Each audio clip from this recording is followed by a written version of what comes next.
ভাই ভাই ভাই ভাই, হলিউডে টম ক্রুজ যদি লুঙ্গি পরে বাংলাদেশের এনজিওতে চাকরি নিত, ঠিক তেমনটা ফিল হতো যেমনটা আমাদের আপানিত দম সিনেমায় ঠিক সেই লেভেলের একটা ইন্টারন্যাশনাল কারিশমা দেখাই দিয়েছেন। সিনেমার শুরুতে উনারা যখন ওই রুক্ষ পাহাড়ে তালেবানরা এসে ছো করে তুলে নিয়ে গেল, আমার মনে হলো বেচারা বুঝি এবার জ্যান্ত আর ফেরত আসবে না।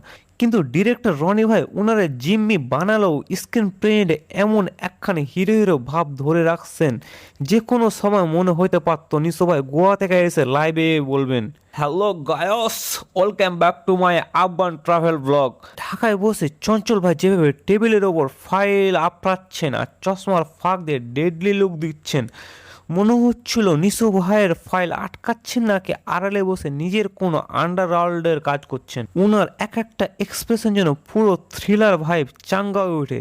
আর ওইদিকে নিশো ভাইয়ের জন্য পূজাচিরি যেভাবে একদম বুক ফাটায় ইমোশনে অবরিত কান্না করে, উনার চোখের পানির তোরে কাজকাস্তানের পাহাড় পর্যন্ত যেন গলে যায়, কিন্তু মেকআপ এক ফোঁটাও গলেনি, একবারই খাঁটি ইমোশনাল ককটেল। তার উপর ব্যাকগ্রাউন্ডে সেই ক্লাসিক গানটার এমন একটা হেভি মেটাল ফিউশন মারা হয়েছে যে টেনশনের মাঝে মনে হচ্ছিল ব্যাক স্টেজে কেউ কনসার্ট শুরু করে দিয়েছে। বাদে কাজাখস্তানে গিয়ে একদম পয়সা উসুল ভিজুয়াল বানিয়েছেন, কোনো ফালতু মারপিট ছাড়া শুধু করা পারফরমেন্স আর বাঙালি ইমোশনাল দিয়ে এমন একটা জাম্পিস ইউনিক জিনিস বানিয়েছেন যে তা দেখতে বসলে আসলে দম আটকে যায়।